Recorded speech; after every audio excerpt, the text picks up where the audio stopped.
नमस्कार, स्वागत है आपका मेरे चैनल शैक्षिक पटल पर। आशा है आप सभी अच्छे होंगे। मैं डॉक्टर सुनीता मिश्रा। आइए जानते हैं रामायण के उन प्रश्नों के उत्तर जो कि अक्सर पूछे जाते हैं और कम लोगों को पता है। तो आइए आज जान लेते हैं इन प्रश्नों के उत्तर। रामायण हो या महाभारत, दोनों ही धर्म ग्रंथ हिंदू धर्म मानने वालों के लिए बहुत पूजनीय है।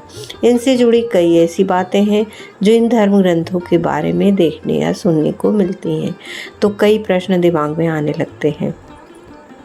यदि आपके दिमाग में भी कई बार ऐसे प्रश्न उठे हैं तो हम आपको बताने जा रहे हैं कुछ ऐसे रोचक प्रश्नों के उत्तर जो आपकी जिज्ञासा को शांत करने के साथ ही आपके ज्ञान को भी बढ़ाएंगे।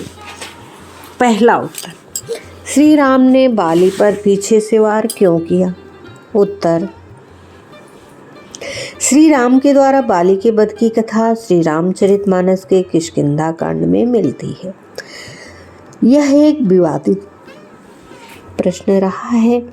मर्यादा के रक्षक श्री राम ने बाली का वध पीछे से क्यों किया?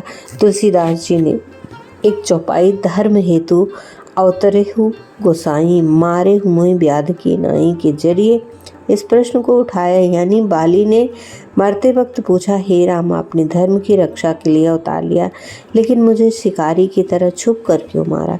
इसका उत्तर अगली चौपाई में श्री राम जी देते हैं।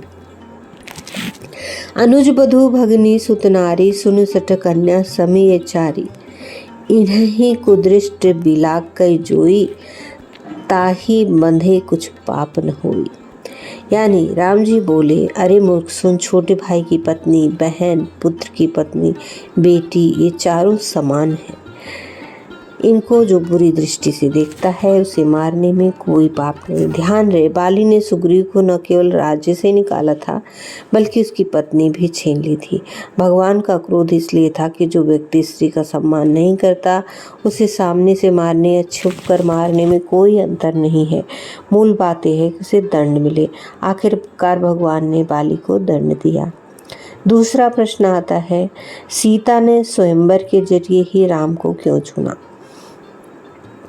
स्वयंवर दो शब्दों का जोड़ है, स्वयं और वर। आशय है कि वधू स्वयं ही अपना वर चुने। प्राचीन काल में से यह भारत में प्रथा थी जिसके अंतर्गत कन्या को अधिकार था कि वो अपने अनुकूल वर का स्वयं चयन करे। पार्वती द्वारा शिव का चयन, सीता का स्वयंवर, द्रौपदी का अर्जुन से विवाह हमेशा इसी परंपरा के उदाहरण है। राम और कृष्ण के युग में इस प्रथा के साथ साथ वर का शौर्य प्रदर्शन भी जुड़ गया। राम को जनक के दरबार में भगवान शंकर का धनुष उठाने पर, सीता और अर्जुन को मछली की आंख बाण भेदने पर ही द्रौपदी मिली। स्वयं के स्वयंवर की कथा वाल्मीकि रामायण और रामचरितमानस के बालकांड सहित सभी राम कथाओं में मिलती है। वाल्मीकि रामायण में जनक द्वारा सीता के लिए वीर शब्द का संबोधन मिलता है, जिसका अर्थ है जनक ने यह निश्चय किया था कि जो व्यक्ति अपने पराक्रम के प्रदर्शन रूपी शुल्क को देने में समर्थ होगा वही सीता से विवाह कर सकेगा। एक तरह से यह प्रथा तत्कालीन समाज में स्त्री की सशक्तता का श्रेष्ठ उदाहरण है, जिसमें अपना जीवन साथी चुनने के लिए पिता का आग्रह या दुराग्रह न होकर कन्या को ही वर चयन का सामाजिक अधिकार प्राप्त था। तीसरा, भरत राजगद्दी पर क्यों नहीं बैठे? दशरथ के चारों पुत्रों में भरत दशरथ की प्रिय रानी कैकेयी से जन्मे थे।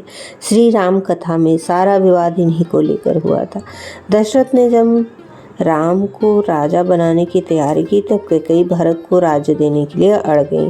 पहले दिए गए वचनों से बंधे होने के कारण दशरथ ने राम को वनवास दिया और भरत के लिए राज्य की सहमति दी। इसी के साथ दशरथ के प्राणों का अंत हो गया। राम और लक्ष्मण सीता के साथ वन चले गए। इस पूरे घटनाक्रम के समय भरत अपने छोटे भाई शत्रुघ्न के साथ ननिहाल में थे। लौटने पर जब उन्हें विवाद का कारण पता चला तो वे बहुत दुखी हुए। उन्होंने राम को वन से वापस अयोध्या लाने की बहुत कोशिश की, लेकिन सफलता नहीं मिलने पर वे राम की खड़ाऊ ही लेकर आ गए और उसे राजगद्दी पर विराजित कर राजकाज चलाया। राम के वनवास की अवधि 14 वर्ष थी। उस दौरान भरत भी अयोध्या के पास नंदीग्राम में तपस्वी जीवन जीते रहे। भरत का चरित्र राज्य के बजाय भातृ प्रेम और त्याग का उदाहरण है। उन्होंने राजा बनाए जाने के बावजूद इसलिए राज्य नहीं किया क्योंकि वे परिवार में धन के लिए विवाद का कारण नहीं बनना चाहते थे। भरत का त्याग उन्हें यशस्वी बना गया। प्रश्न 4, मंथरा का श्री राम से क्या वैर था? मंथरा राम कथा की एक महत्वपूर्ण पात्र है, जो दशरथ की सबसे प्रिय और सुंदर रानी कैकेयी की दासी थी। विवाह में पिता द्वारा कैकेयी को दहेज में दी गई थी। मंथरा ने ही कैकेयी को भड़काया था, जिसके कारण कैकेयी ने राम के राज्याभिषेक में विघ्न डाला था। मंथरा के ही बताए गए 2 वचन दशरथ से मांगकर पूरे राज परिवार को संकट में डाल दिया। वाल्मीकि रामायण और श्री रामचरितमानस सहित राम कथाओं के अन्य संस्करणों में मंथरा का चरित्र, उसकी भूमिका अक्सर एक सी ली गई है। गोस्वामी तुलसीदास जी ने अपने रामचरितमानस के अयोध्या कांड में इसके पीछे देवताओं की भूमिका का उल्लेख किया है। संदर्भ है कि जब दशरथ ने राम को राजा बनाने का निश्चय किया और अयोध्या में तैयारियां शुरू हुई तो देवता घबरा गए। उनका उद्देश्य था कि राम बन जाए ताकि इस बहाने रावण सहित अन्य राक्षसों का वध हो सके। इसी कारण राम अवतार हुआ था।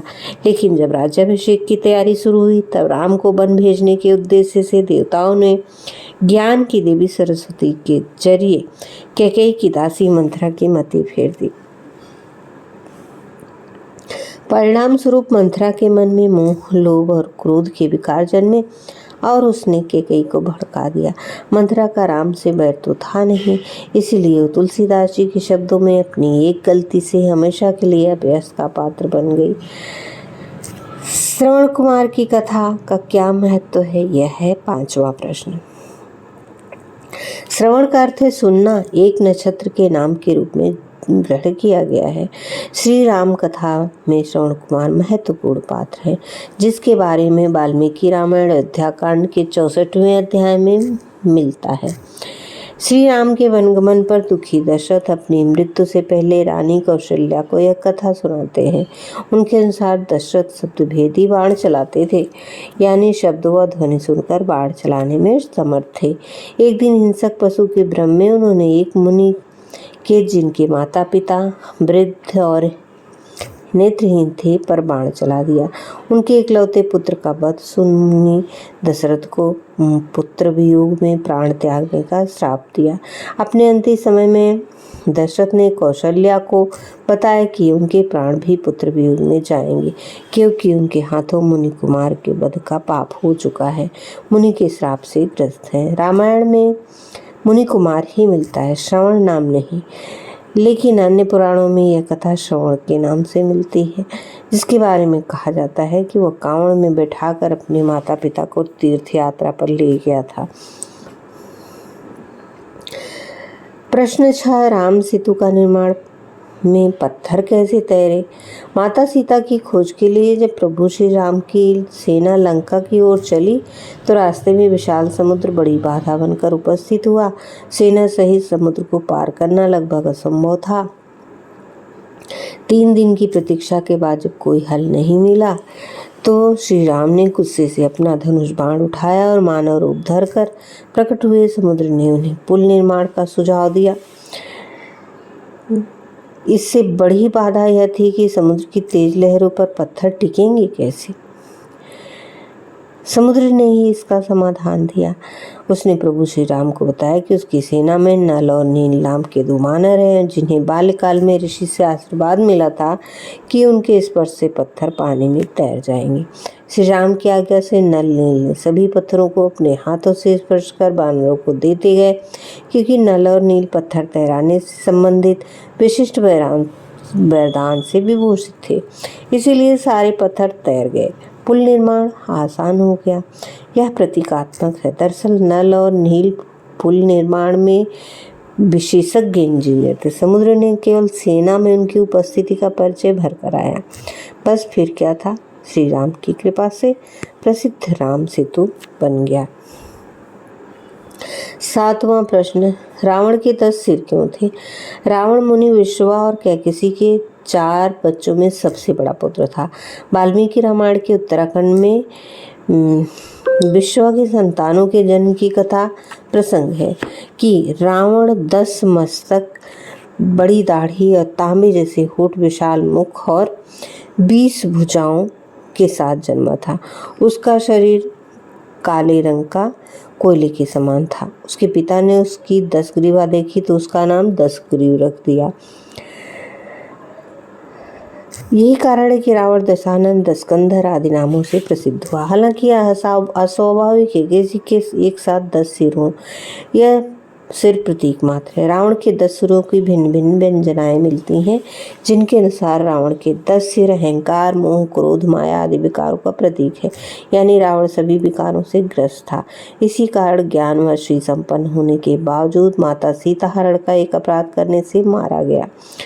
स्पष्टतः रावण के 10 सिर प्रतीकात्मक है, न कि प्राकृतिक और स्वाभाविक। 8वां प्रश्न आता है, लौह कुश और हनुमान के बीच युद्ध क्यों हुआ? रावण वध के बाद सीता को लेकर अयोध्या लौटे और राम ने कुछ समय राज किया। इसके बाद लोक मर्यादा के रहते सीता का त्याग किया। तब सीता वाल्मीकि के आश्रम में रही और वहीं 2 जुड़वा पुत्रों लौह कुश को जन्म दिया। आश्रम में दोनों बालक बड़े हुए। इसी बीच अयोध्या में सभी के आग्रह पर राम ने अश्वमेध यज्ञ किया, जिसमें यज्ञ का अश्व स्वतंत्र विचरण के लिए छोड़ा जाता है। यदि कोई उस अश्व यानी घोड़े को पकड़े तो उससे युद्ध करना पड़ता है। राम के यज्ञ का अश्व जब वाल्मीकि के आश्रम तक पहुंचा तो यज्ञ से अनभिज्ञ दोनों तपस्वी बालकों लौह और कुश ने उसे पकड़ लिया। यज्ञ के अश्व की रक्षा के लिए साथ गए भरत, लक्ष्मण, शत्रुघ्न और हनुमान सहित पूरी राम सेना से लौह कुश की युद्ध हुआ।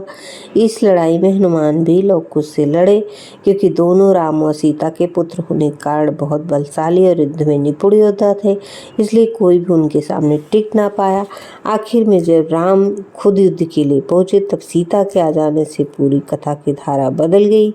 हनुमान और लौह कुश के युद्ध की यह कथा अलग अलग राम कथाओं में अलग अलग विस्तार से मिलती है। जय श्री राम। नमस्कार, स्वागत है आपका मेरे चैनल साक्षी पटल पर। मैं डॉक्टर सुनीता मिश्रा। आप सभी स्वस्थ एवं प्रसन्न रहें, यही ईश्वर से प्रार्थना है। वीडियो को पूरी जरूर देखिए। आज हम इस वीडियो में बात करेंगे, अगर आप शैक्षिक पटल पर नए हैं तो चैनल को सब्सक्राइब जरूर करें और साथ ही बेल आइकन प्रेस कर दें, जिससे आने वाले वीडियो की नोटिफिकेशन मिलती रहे। और वीडियो को अंत तक ज़रूर देखा करें। वीडियो को लाइक करें, ज़्यादा से ज़्यादा शेयर करें। अपने बहुमूल्य सुझाव कमेंट बॉक्स में अवश्य दें। आपके सुझावों का, विचारों का हमें इंतज़ार रहता है। वीडियो को ज़्यादा से ज़्यादा लोगों तक पहुँचाएं।